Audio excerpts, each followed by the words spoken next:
Allez, que retrouvons-nous donc à la une de nos différents journaux parus ce jour à Yaoundé? On ne tardera pas à le savoir grâce à Ghislain Pierre et Sono en duplex de Yaoundé, à qui on dit bonjour Aimé. Bonjour Ghislain Pierre. Bonjour à vous et espérons que bienvenue. Yaoundé sorte de l'obscurité depuis quelques semaines. Bonjour Aimé, bonjour Patricia, je vous accueille à Yaoundé le cœur enflammé de joie comme chaque fois que vous devez nous passer l'antenne.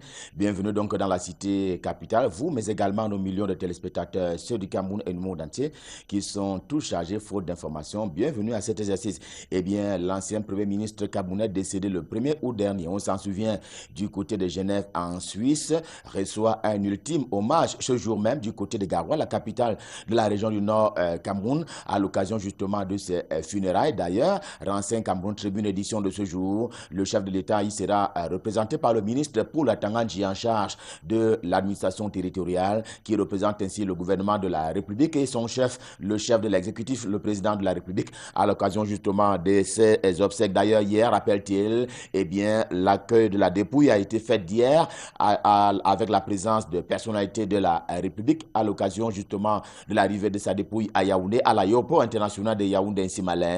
On a donc vu plusieurs personnalités aller accueillir la dépouille de l'ancien premier ministre Ayatou. C'était donc à l'occasion de cette arrivée de sa dépouille à l'aéroport à Yaoundé. Eh bien, mais la principale une du quotidien camerounais à capitaux publics, Cameroun Tribune, édition de ce mardi, est faite justement en termes de une de ce don de la partie chinoise, avec notamment des véhicules tout-terrain et autres ambulances. À cela s'ajoute 2000 lits et autres 2500 chaises, autant également en termes de tables, sans oublier les 20 unités de radiologie. Ce don a donc été fait hier par la partie chinoise en faveur du Cameroun. Le quotidien camerounais à capitaux publics, Cameroun Tribune édition de ce jour, salue d'ailleurs ce beau geste de la Chine. Idem pour le quotidien L'Épervier, le journal de Léopold Kourvis-Nudjo également, qui traite de ce don chinois à la partie camerounaise. En tout cas, et cela est évalué à 1,6 milliard de francs CFA par le quotidien Épervier. En les grénant, l'on retient aussi que il comporte du matériel roulant, ambulance, mais aussi pick-up parallèlement aux ustensiles de cuisine à destination justement des régions en crise au Cameroun, c'est-à-dire le nord-ouest et le sud-ouest camerounais qui traversent justement une espèce de ce qu'il est convenu d'appeler la crise anglophone depuis 3 ans maintenant. Et ce don-là, si l'Épervier en parle, c'est parce que précisément il faut en faire écho. Il s'agit d'un don d'un ami du Cameroun. Aussi, le journal La Veuve prolonge-t-il ses remerciements de la partie camerounaise, La Veuve qui traite aussi de ce don chinois parce qu'il s'agit d'un geste qui épaule l'action du Cameroun en faveur des victimes de la crise sociopolitique qu'il traverse en ces deux régions. Et cela répond d'ailleurs à un besoin, celui du plan d'assistance humanitaire qui avait été mis sur pied par le gouvernement de la République. Question d'apporter de l'assistance et de l'aide justement aux victimes de ces moments-là, de ces moments forts de la crise anglophone, avec ces affres justement des personnes se revendiquant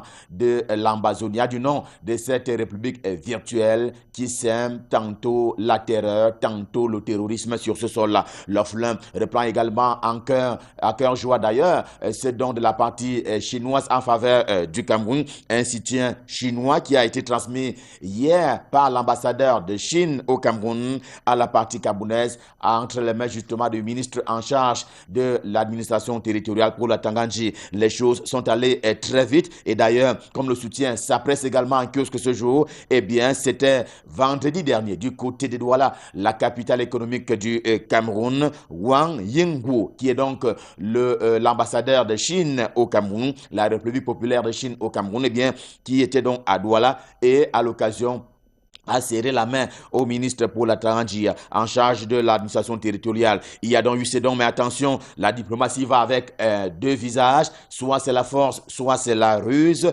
Pas d'amitié en tout cas, mais plutôt des intérêts quand il faut convoquer la diplomatie entre États, surtout au niveau bilatéral. Le point hebdo également en kiosque ce jour se propose pour cela d'établir sur ce qu'il appelle le mal chinois. Il n'y a pas que le don, il y a derrière ces dons-là un intérêt qui se cache. un pays en expansion en termes d'obtention de terres gabonaises, reprenant ainsi de la main gauche ce qu'il donne de la main droite, semble préciser le point hebdo pour ce qui est justement de cette offensive économique de la Chine sur le continent africain en général et sur le Cameroun en particulier. Voilà donc ce que le journal qualifie de mal chinois parce qu'il donne, mais attention, il est également en attente de quelque chose. L'économie le sait, le journal Économie en kiosque ce jour, il le sait si bien qu'il a préféré revenir ce matin sur les événements du 5 août dernier du côté de Douala, les événements qui avaient impliqué, on s'en souvient, le ministre Alamine Ousmane en charge de l'économie, de la planification et de l'aménagement du territoire. Sur ce coup-là, il présentait les axes d'orientation des politiques publiques de la République du Cameroun en faveur de ce qu'il souhaite de tous les vœux, à savoir la relance économique et la croissance économique plus forte. Il la veut à 10% pour ce qui est de l'exercice budgétaire 2020. En tout cas, ce sont là les déclarations et la posture du ministre en charge de l'économie, de la planification et de l'aménagement du territoire. D'ailleurs, à propos de cette réflexion, les universitaires avaient été associés, rappelle encore le journal dans sa livraison de ce jour. Quoi qu'il en soit, le journal La Voix du Centre, également disponible ce matin, manifeste une espèce d'impatience, une impatience qui s'inscrit dans la durée, car, dit-il, dans le sérail, les traits sont là, à la fois innombrables et diversifiés, qui montrent le montant on ne peut plus faramineux qui ont été versés à certains cabinets de lobbying. Question de polir l'image d'étudier, l'image de celui qui est l'homme du 6 novembre. Et le journal s'offusque de cela car cet argent du contribuable camerounais est ainsi versé à des cabinets alors que le travail interne serait le plus urgent et le plus proche des populations camerounaises. Et c'est la raison pour laquelle le journal estime que cela relève justement du gaspillage dans l'indifférence totale du contrôle supérieur de l'État. Un département ministériel justement qui est en charge du contrôle des finances publiques, contrôle des affaires de la cité en termes justement de la gestion des avoirs de l'État camerounais. Et c'est ce contrôle supérieur de l'État qui préoccupe le journal Week-end en kiosque ce matin.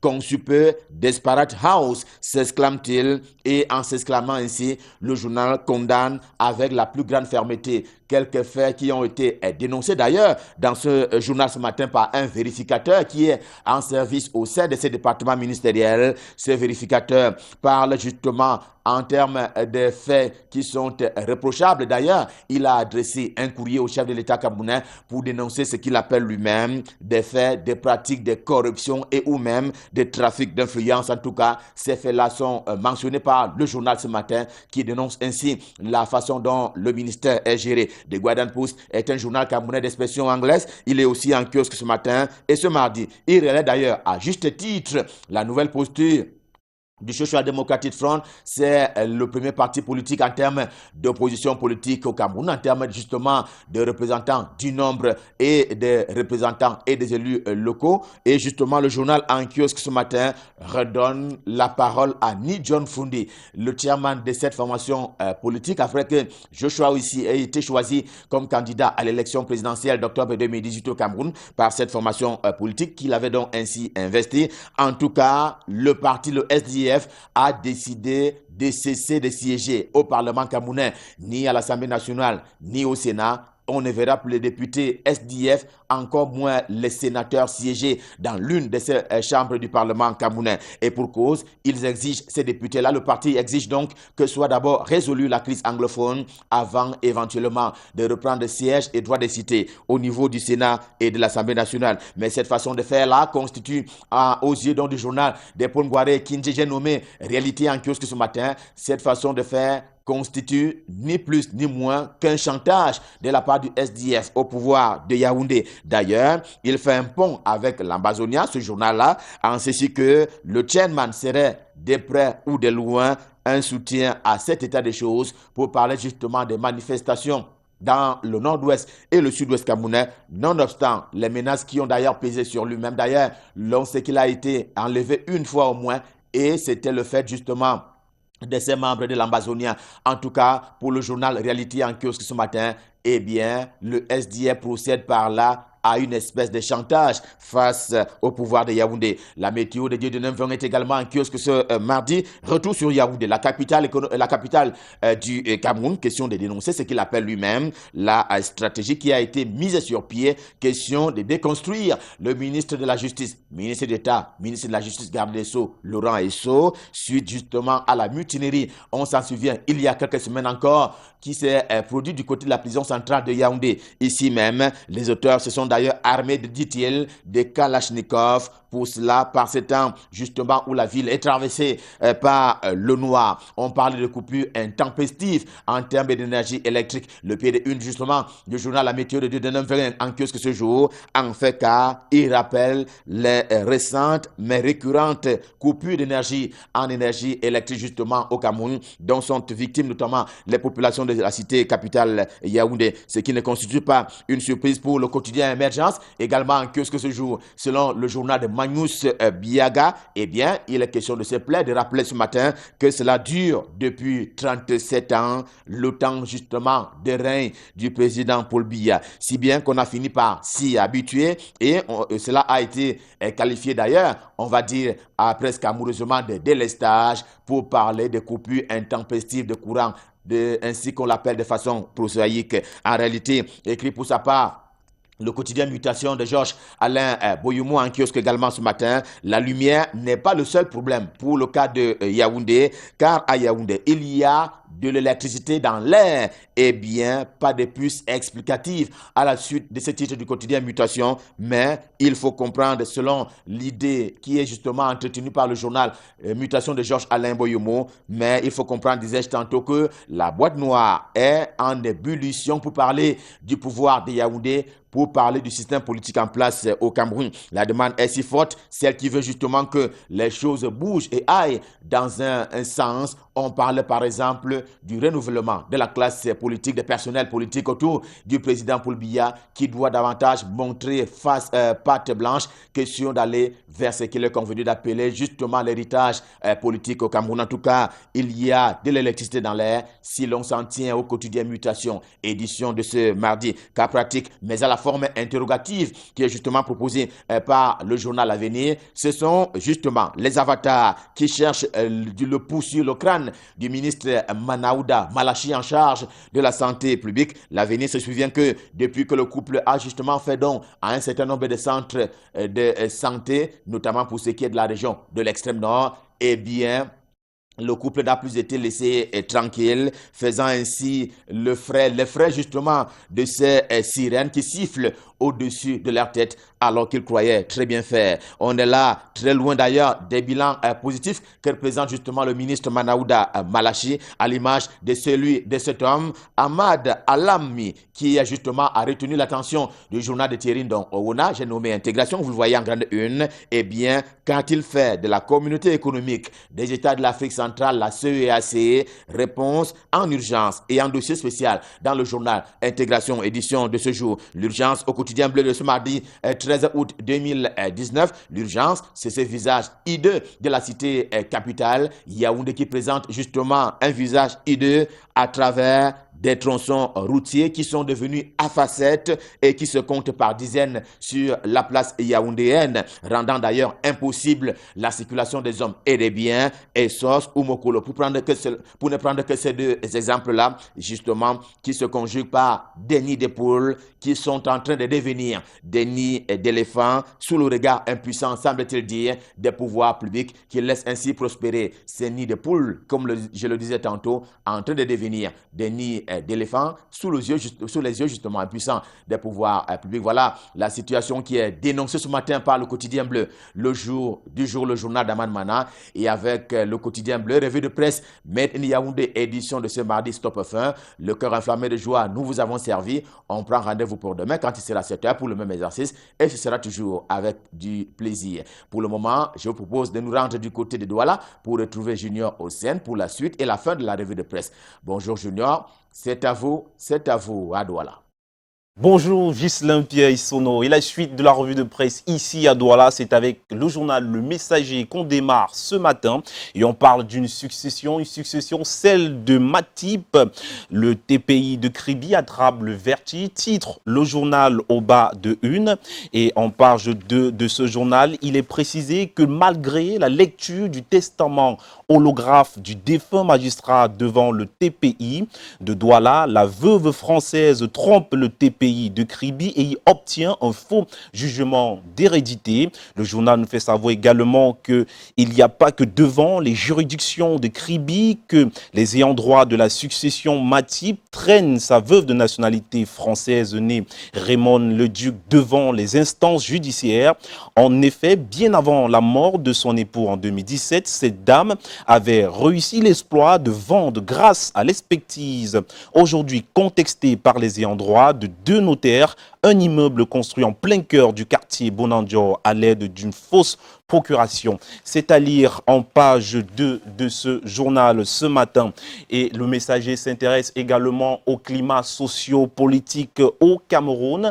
C'est donc en page 3 de ce journal. Et le journal titre au bas de une, le SDF charge le régime Biya. C'est donc à lire ce matin dans le Messager qui, en page 2, nous fait savoir tout simplement que le Social-Démocratique Front a tenu samedi 10 août à Douala les travaux de son comité exécutif national NEC en anglais, occasion pour le chairman Nidjon Fondi et son staff de passer en revue les faits ayant rythmé la vie du parti et de l'actualité au plan national. Également dans le journal et au sujet de la crise dans le nord-ouest et le sud-ouest du pays, le NEC rappelle que le président de la République a déclaré la guerre en cours dans les régions du nord-ouest et du sud-ouest et qu'il lui incombe justement en revanche d'instaurer le dialogue nécessaire pour mettre un terme à cette guerre. Dans ces conditions, le SDF, par l'entremise du NEC, rappelle qu'aucune élection ne peut avoir lieu dans ces deux régions dans les conditions actuelles, fait d'escalade. Également, le NEC condamne avec la dernière énergie le chantage, la tentative laborieuse de musellement des médias à capitaux privés, dénonce les propos liberticides du ministre de l'administration territoriale Paul Atangandi à l'endroit de ces médias qui refusent à juste titre de se conformer à la doctrine de la pensée unique, précise ainsi le journal. Et le SDF exige par ailleurs que la situation de la pénétrante Est de Douala ainsi que celle de toutes les autres nationales dégradées soit déclarée état de catastrophe nationale par l'État.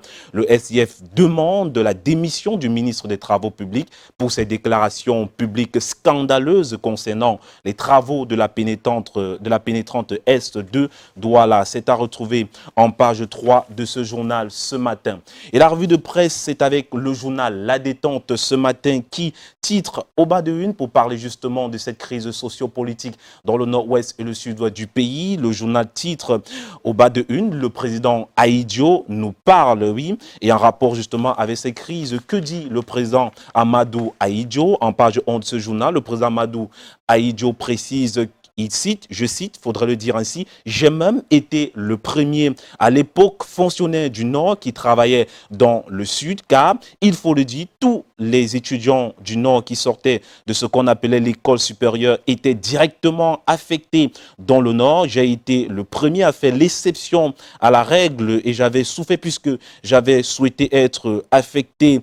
J'avais souhaité justement être affecté moi aussi dans le Nord, mais cela m'a permis de travailler ensuite pour l'unité nationale, car j'ai eu l'opportunité d'avoir des relations avec des Camerounais de diverses régions et de constater qu'en fait, il n'y avait pas de grande différence entre les Camerounais venus du Nord, du Sud, de l'Est ou de l'Ouest. Et le président Amadou Ahidjo appelle donc le peuple camerounais à rester uni. Ceci est tiré d'une interview accordée à une radio française. Le président Amadou Ahidjo a donc confié sa vérité, la vision qu'il voulait et a toujours eu pour le Cameroun, un message outre-tombe qui devrait faire réfléchir plus d'un au moment où on parle de dialogue inclusif, de vivre ensemble, de restauration de la paix, du renforcement et du maintien de l'unité nationale, précise le journal La Détente ce matin.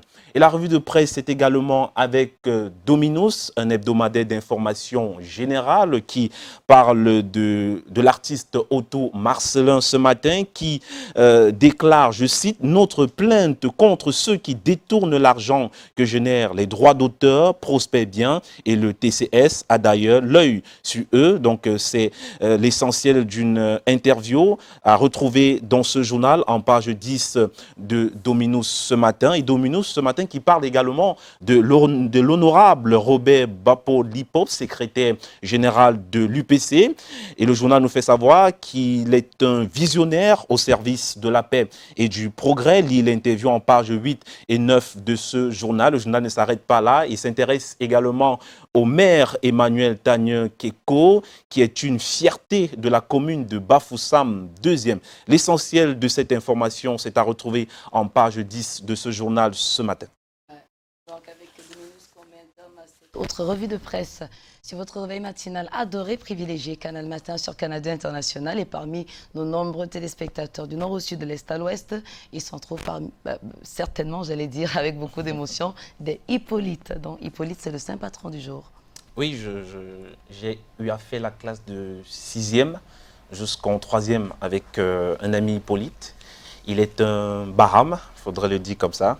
Et on a eu beaucoup d'amitié, beaucoup d'histoires. Et ça me rappelle un autre Baham qui s'appelait Tamo, qui aimait beaucoup les problèmes entre les Bapa et les Baham. Mais il faut dire que la polémique qu'il créait, c'était pour tout simplement enflammer un tout petit peu l'amour qui existe entre les frères Bapa et les frères Baham. Je rappelle ici que c'est deux villages très proches à l'ouest du Cameroun. Et j'en profite pour saluer par ailleurs le chef supérieur des Bapa, Sim David, qui sans doute me regarde à l'instant et qui, je crois, je fais sa fierté en tant que digne fils de ce village. C'est clair, vous parlez entre autres du vivre ensemble auquel tous nos compatriotes, même on est interpellés.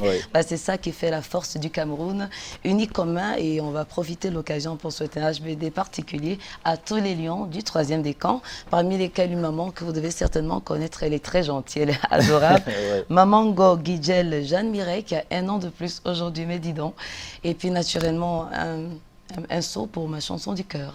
Chanson du cœur ce matin, c'est un jeune qui a l'art de scruter les belles mélodies. Et ce matin, d'abord un commentaire sur un témoignage sur Arafat que vous avez connu. Tout le monde a dansé sur Arafat, quel que soit le titre. Oui, moi je l'ai connu. En 30 secondes. Oui, en 30 secondes. J'ai connu Arafat sur sa chanson qu'il adressait à Jonathan. Oui, à Jonathan. Donc c'est là que j'ai beaucoup apprécié le talent de Didier Arafat à ce niveau-là. Il faut dire que c'est quand même une mort assez tragique et troublante, parce que chanter pour Jonathan qui est mort suite d'un accident de moto et mourir également après un accident de moto, ça révèle quand même un mystère autour de la mort. Mais comme dit Saint-Exupéry, dans un ouvrage que je vous recommande d'ailleurs de lire, Pilote de guerre, il le dit très bien, la mort est une grande chose. La mort vaut parfois mieux que la vie. C'est quand quelqu'un meurt qu'on se rend compte de l'impact qu'il avait dans notre société. Et Didier Arafat a eu vraiment de l'impact dans notre communauté. Aujourd'hui considéré comme le roi du coupé décalé. On sait qu'il y a eu double saga, mais lui, il a fait quelque chose d'assez grand. D'accord, il a porté carrément le coupé décalé au cœur de l'industrie musicale. Et vous citiez donc en guise d'exemple ce grand auteur du 19e siècle, Antoine de Saint-Exupéry. Exactement. Pas mieux que ces citations justement pour illustrer, évidemment, et puis on le dira toujours, assez mourir, c'est vivre autrement. Donc Didier Arafat n'est pas décédé, il est certainement aux côtés des anges aimés. Alors, ça c'est la partie hommage et naturellement, on prendra peut-être moins de secondes que ça. X-Malaya nous a proposé Chocolat il y a quelques années de cela. Chocolat, on ne sait pas ce que ça veut dire, mais c'est un enfant qui les a inspiré le titre. Et à côté, on a Duxy, Je ne donne pas le lait. 2 chansons, des tubes qu'on a découvert très tôt avant le buzz de la nouvelle génération. On se souvient de Chocolat et de Je ne donne pas le lait. Faites des choix rapidement. Alors, Ismaïla ou rapidement, Degzi? je prends Degzi, je ne donne pas le lait. Je ne vais pas entrer dans les vous détails. parle, la sinon vous chanson? allez... Oui, ça me parle. Parce que ne pas donner le lait, c'est dit qu'on n'en a rien à cirer de ce que les gens pensent, du progrès qu'on a envie de faire. On n'a pas à s'arrêter sur les critiques des uns et des autres. Et c'est l'occasion pour moi de souhaiter, parce que vous l'avez déjà fait ici, Patricia Nao aussi, de souhaiter un happy birthday à une maman que j'aime beaucoup, Guidjel Janine Mireille, une femme qui ne donne pas le lait quand il s'agit d'encadrer sa fille et Belle France et bien sûr ses petits-enfants. Donc courage à toi, chère maman, et très bonne... Alors, il faut qu'on comprenne l'expression « je ne donne pas le lait ». À la camerounaise, ce n'est pas dit qu'on ne donne pas le lait, parce que c'est le lait qui nous fait vivre. Qui ne peut pas vivre du lait? D'ailleurs, nous, on est friands de l'allaitement maternel. Ça n'a rien à voir avec le lait que les papas aiment aussi souvent. Non, vous faites bien de définir cela, mon coco. Merci encore à Martial Tala, à Aurel et puis à Hilaire. Ils sont tous derrière la baie vitrée pour la partie technique. Et puis Yaoundé aussi qui est connecté. Patricia, alors on a aussi les 7h26 minutes. Oui, à 7h. On va rappeler à nos téléspectateurs qu'au-delà de ma chanson du cœur, on va il y a Chokolo qui est donc en challenge. Aux côtés évidemment de Degzi, je ne donne pas le lait. On reviendra sur quelques dates majeures qui ont marqué l'histoire un certain 13 août. Vous le savez, chaque jour est une date historique dans le monde. Ce sera juste après cette page colorée. On y va? Mais on y va tout de suite, messieurs. On est sur Canal 2 International.